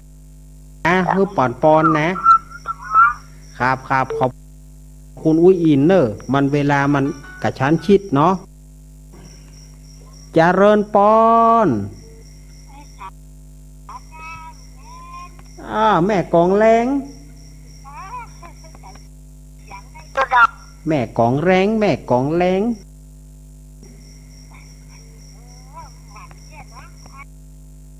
จะหาหลงก็หนีหูก็หนีจะให้ใส่ตอนหนาวมาเนาะนี่เนาะอันเท้ากุดเตื้อก็บ่มีไผหู้ ไม่ใช่หูเนาะเนี่ยสังขารล่องเนี่ยเขาก็ว่าสังขารล่องนั่นนะมันเป็นตัวก็มันมีตัวก็มีกะคนเท่าจังจุเปิดก็มันขี่ควายพ่องเปิดก็มันขี่ม้าพ่องลูกเจ้าเนาะมันขี่ม้าพ่องมันหาบขี้โคหาบปลาหมึกปลาพ่วงปลาทูมันดึงก็กลายบรรลุนบรรจูนเข้าขอก็มันได้ลูกอีนี่เป็นกำลังใจเด้อลุงเล่นเด้อครับข้าวสาธุแม่กองแรงแปลงข้าวแตนก็ตั้งบ้านแต่จ้าเขาแตนชื่อเอาค่ะสื่ออย่างเดียวไม่ได้ป้ากันคนหน่อยแม่หม้อเนาะแม่หม้อนะขอบคุณแม่กองแรง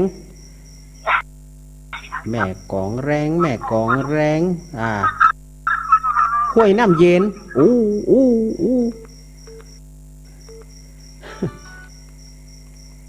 จะเริญปอน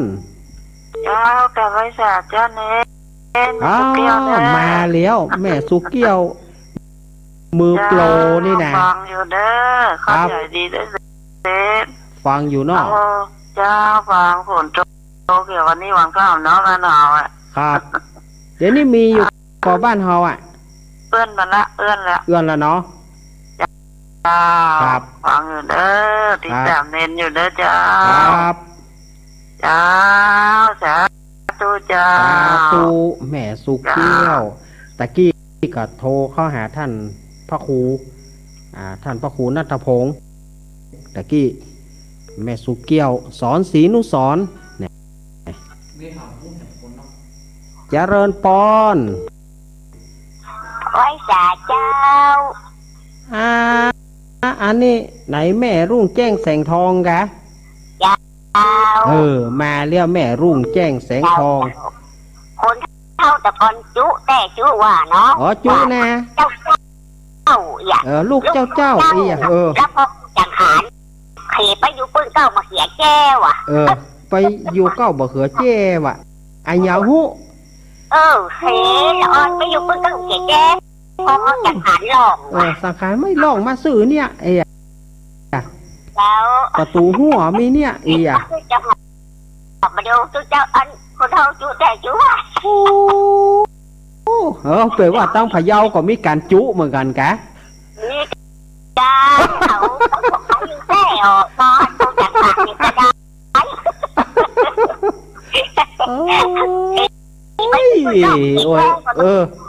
จุกันบอกว่าได้เต่าเดียวอุ้ยเนาะไว้จ่าเจ้าขอบคุณแม่แสงทองครับบอกว่าตีหน่อยแต่โดนคนเท่าจุมดแม่แสงทองวางสายให้จิมแม่แสงทองวางสายให้จิมอีกะจะเริญปอนพระเจ้าลูกเน้นจากทางใดแม่มาอะไรบ้านสะพานงามอำเภอดอกคำใต้จังหวัดพะเยาเจ้าแม่มาลอยนอนโดนปะจุก่อจุกับเจ้าโอ้น้ำใส่อย่างก็ใส่โอ่งไว้ใส่ไข่ไว้ว่าเนี่ยจังคันจะหามีหล่องไว้พอในหน้าพี่ขอบอกท่านนี่ก็โดนจุเหมือนกันโอ้ยิ้มสายตักใส่โอ่งไว้นะพ่อแม่ลอกวันที่4-5มาแล้วลูกพอเลยเนยเดี๋ยวลูกพอเลยเนยมันจะหับกันโดนจุกกุฏิโดนม้วยเป็นอันร้อนนี่นะเขาก็ได้ว่าเขาโดนจุคนเดียวรู้เห็นว่ามีเหมือนกันทุกที่แต่ขอบคุณแม่ครับขอบคุณแม่มาลายเนอะกลับไว้ชาเป็นกำลังใจ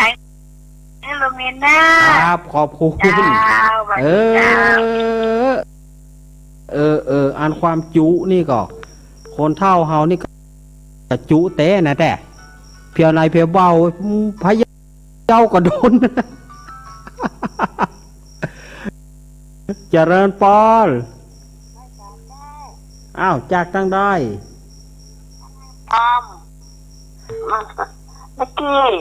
แม่กี้เนาะแม่กี้เนาะโดนเปื้อจุก่อนตะก่อนโดนจุเหมือนกันรับไป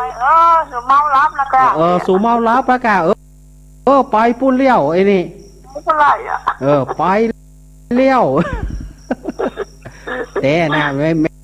แม่กี้เจียงไฮ้ก็โดนมาแหมแต่กี้ลำปางก็ว่าโดนมาเลี้ยว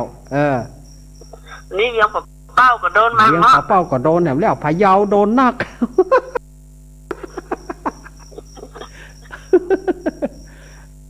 ฟังลุงเน้นอยู่เนอะครับคือกำลังใจอยู่ดีเจแล้วเจมิเนี่ยกะนึกว่าไปไหนดักปิ้งไม่ได้ไปไหนวันนี้นะฝนตกน่ะฝนตกวันนี้แล้วก็ตอนนี้ย่างไปละโอเคเป็นย่างละครับเอาขอบคุณแม่กี้เนอแม่กี้บ้านห้างตำเวียงป่าเป้าเหมือนกันเอาเรื่องความจุนี่แต่โดนจุมดเจริญปอนครับนมัสการครับมาแล้วคำอ้ายมาแล้วครับนี่จะอะไรเสื้อคำว่ามันรูปไปติดหลุดนี่เนาะครับเล่าให้ฟังหมดแล้วเนอะครับผมได้ฟังดูแต่ว่าผมใครหัววันเสียวันอย่างไม่โตครับปีนี้วันคนเกิดวันอาทิตย์มีเคราะห์คนเกิดวันจันทร์มีโจกวันอังคารอาทิตย์บดีวันพุธธงชัยครับวันนี้ครับผม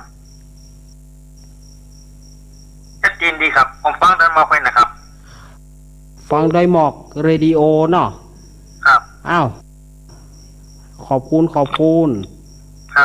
กราบนมัสการขอบคุณนี่เจ้าของปัญหาเจ้าของเปิ้นฝากถามมาถามมาก็ตอบปะกะมันไม่ใช่ยากหรอกถามมาก็เล่าให้ฟังเลยเจริญปอน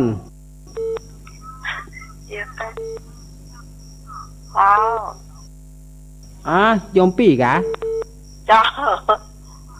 ไข้หัวยังไข้หัวยา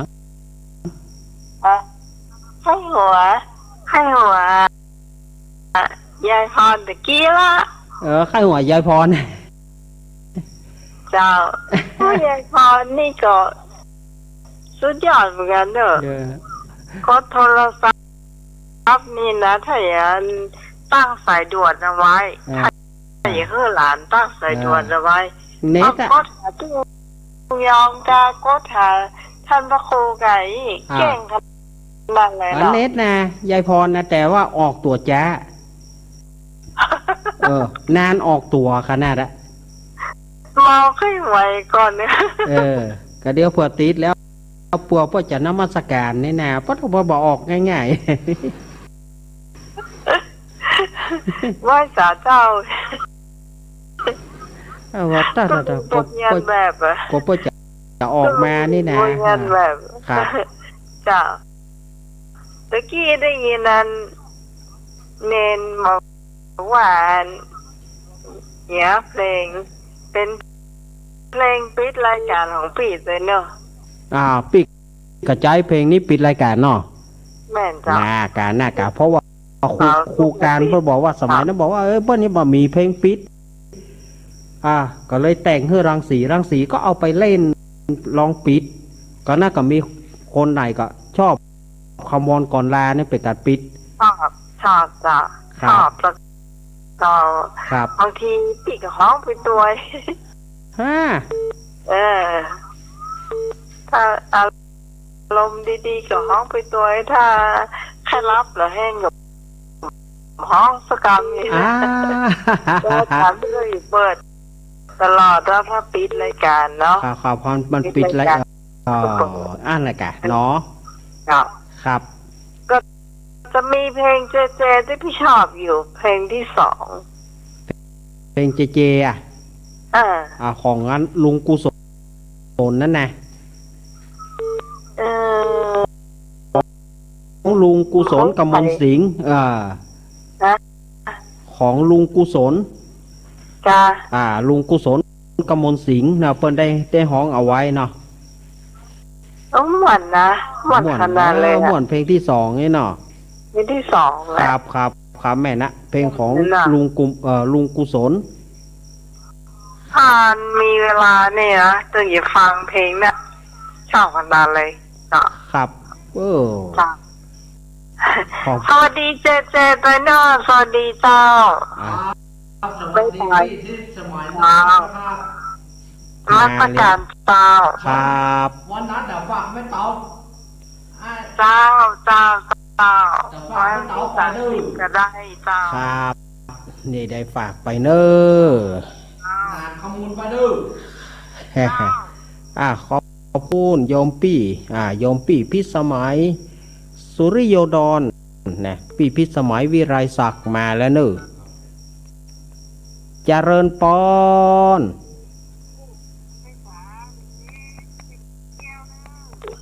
แม่เกี้ยวพญาสม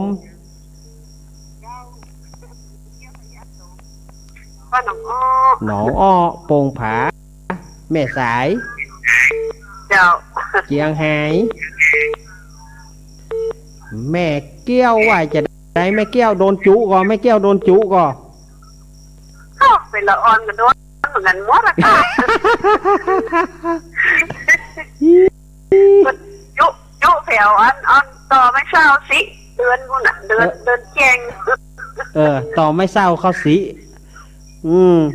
ค่าได้เดือนนี่ค่าได้เดือนกับต่อไม่เศร้าเอาต่อไม่เศร้าสิเอาต่อโอ้ยเจ้าเฮ้ยมันโดนจุกันละนี่ละแน่แต่โดนจุกันโมรอเกิดความผูกพันยังขันนะจ๊ะน่ากะมันจะมาตั้งเนี้ยเองเนาะมันถึงมาตั้งเนี้ยจุพอสังขารน่ะเดี๋ยวมันหักขี้เยื่อมาเนี่ยมันหักขี้เยื่อมาเนี่ยกว่าขี้เยื่อตั้งไว้เดี๋ยวมันมาเอาตั้งไว้มันจะมาเอา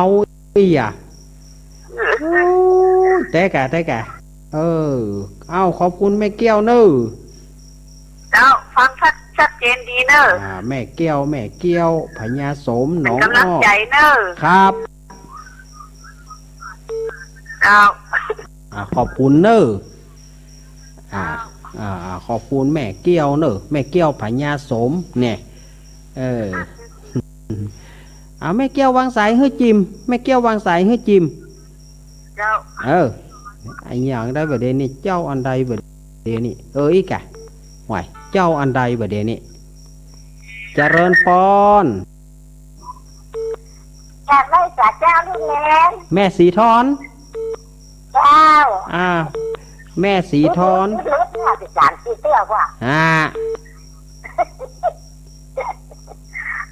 วันนี้ม่วนดีจ้ะแล้ววันนี้ม่วนกะม่วนนะจ๊ะกระการย่องแกดอกอย่างแกมันหน้าอะไรแม่สีทอนนอนโดนจุก่อโดนจุก่อโดนหมดอ่ะเนาะ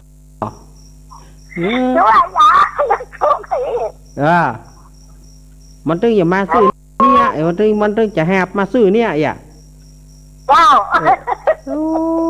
ยคนเท่ากับจุแต่จุว่าบอกว่าบ้านเปิ่นว่าบ้านตัวแต่นะจ๊ะเอาขอบคุณแม่สีทอนเนอจ้าฟังแต่เจ้าแล้วแม่ก็เลยฟังแต่เจ้าแล้วเนอครับขอบคุณเนอเจ้า ขอบคุณขอบคุณแม่สีทอนแม่สีทอนแม่สีทอนเปรมจิตพวกก็ฝากก่อนเตดมาตานไปหาป้าอุ้ยขาบุญมาตานไปหาป้าสีทนเปรมจิตนี่วันการหน้าก็เนื่อจะเตดทอมเฮ้อเจริญปอนลูกนี้อันนี้มาจากไหนลีกะลีแม่เดี๋ยวก่อนแม่บุญหลงปิดวิทยุก่อนสุมาเถอะปิดแล้วแม่บุญหลงฝนตกก็ฟังม่วนเด้อฟังม่วนเต้นฝนตกก็แม่บุญหลงตก2 วันทัดกัน2 วันทัดกันแต่ตอนนี้บ่มีแล้วเนาะไม่ย่อยๆเดี๋ยวเจ๊อย่าเสียมารยาทดิวางไปเลยมันไปรู้หมดเลยศรัทธาญาติโยมรู้หมดเอาโทรเข้ามาใหม่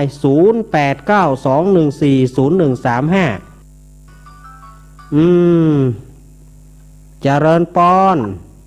ไว้ษาลูกเน้นครับปอน้อยพลนี่ปอนานประเสริฐปอนานประเสริฐนาน้อยปอนานประเสริฐนาน้อยเมืองน่าน3แล้วครับนานครับที่สั่งฟังประจำว่าวันนี้เนาะครับจะเป็นดีครับฟังไปกับวันนี้มีสาระประโยชน์ดีน่ากะท่านโทรได้บอกให้ติดนะลุงเน้นครับโทรบอกให้ติดเนาะป้อนานเนาะครับ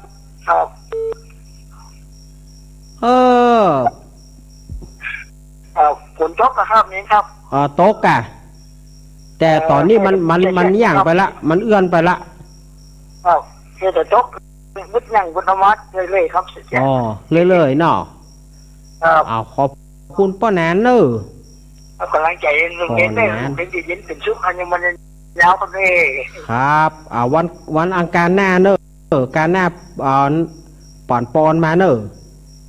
ครับไว้สาครับวันการหน้าปอนมาปอนานประเสริฐได้ปอนนานนี่ได้ปอนยาวได้นานยังค่อยหน่อยได้ปอนยาวหน่อยเอาขอบคุณเด้อปอนนประเสริฐนาหน่อยมีก็มีโทรเข้ามา0892140135มีโทรเข้ามาเจริญปอนวันนี้ม่วนดีนะครับวันนี้นะว้าวว่าฟังวันนี้ม่วนจากตังได้หาจากตังได้จากแม่นาหนองบัวนี่ได้ครับป่างครับหนองบัวนี่เนาะโทรครั้งแรกครับโทรครั้งแรกแน่ครับว่าบอกเคยได้ยินน่ะบอกเคยได้ยินเสียงนะครับเนาะครับตอนนี้อยู่ฟังเตอร์ยาวแล้วครับวันนี้มันยายม่วนนะครับเนาะครับพักตัวฝนตกนะครับเนาะตกกะวันนี้ตกครับชื่อหยังชื่อป่อหยังเป็นมาควบคุมเสียงนี่เหรอครับครับครับชื่อป่อหยังนะครับชื่อป่อหยังป่อขาวครับป่อขาวครับผมบ้านอย่างก็บ้านแม่มาหนองบัวครับแม่แมวขี้เล็กบ้านแม่ปานีนะกะใช่แม่มาหนองบัวครับแม่แมวขี้เล็กตลาดไปหน่อยครับแม่แมวหนองบัวก็มีเนาะครับครับขอบคุณเนอร์ป้อเนอร์ป้อขาวเนอร์ครับผมขอบคุณสวัสดีครับครับเนี่ยกับบอกเคยได้ยินต้นแม่ปานี หายไปไหนฮะแม่ปานีมณีจรเนี่ยเจริญปอนเจริญปอนเจริญปอนไปจ้าเจ้าจากตังใดตามเส้นใดอีกฮะแม่ฟองกะเจ้าแม่ฟองปงดอนฟังอยู่เน้อฟังอยู่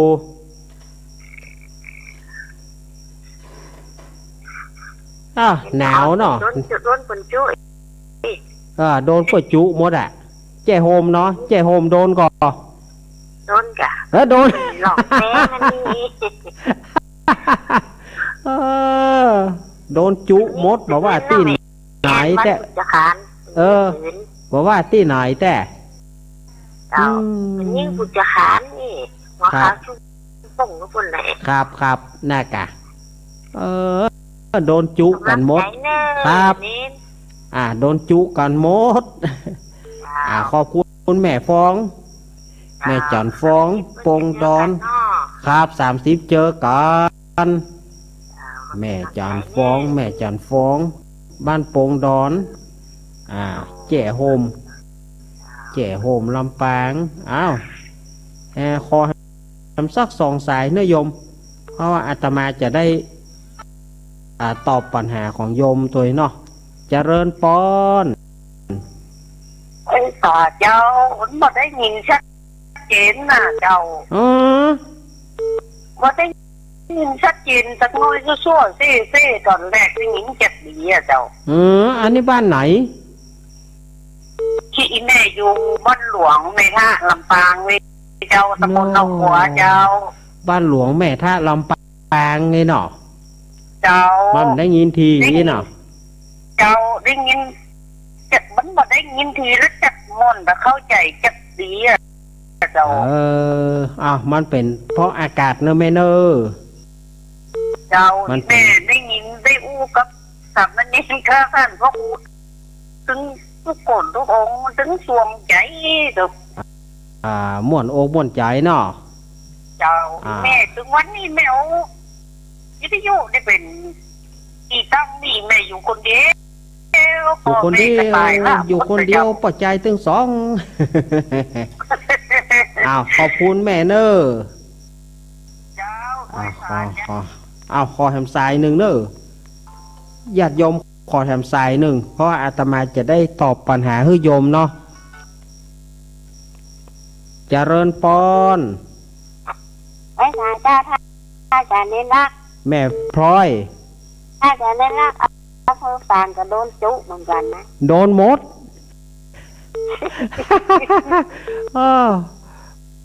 ไม่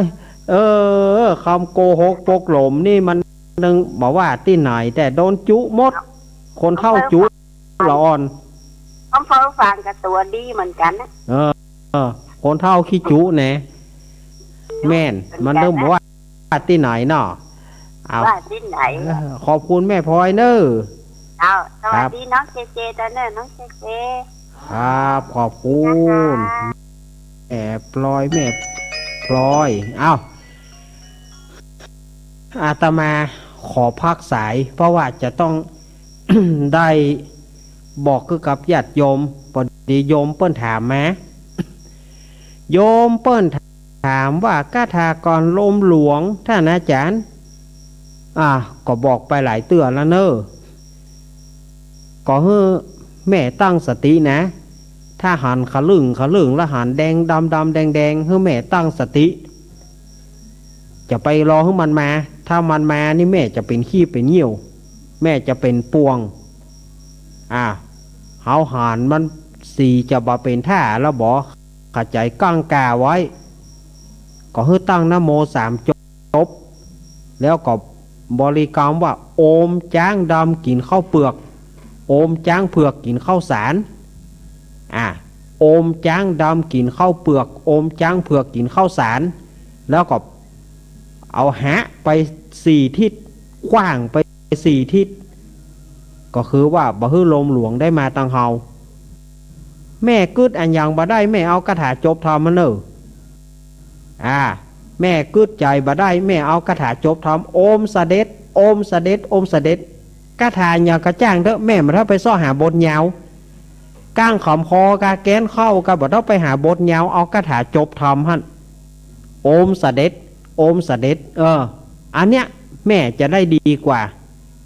ที่คาถาที่ตัวยาวเนาะตัวยาวนั้นแม่จะมันจะกึดบอกเอาตัวที่ง่ายๆเอาตัวง่ายๆเลยนั่นนะแม่อย่างอี้ดีกว่าเนาะแม่เนาะเฮาก็บอกคือกับโยมแม่ก็เหลือเวลาแถมหน่วยอาตมาจะเชิญชวนศรัทธาญาติโยม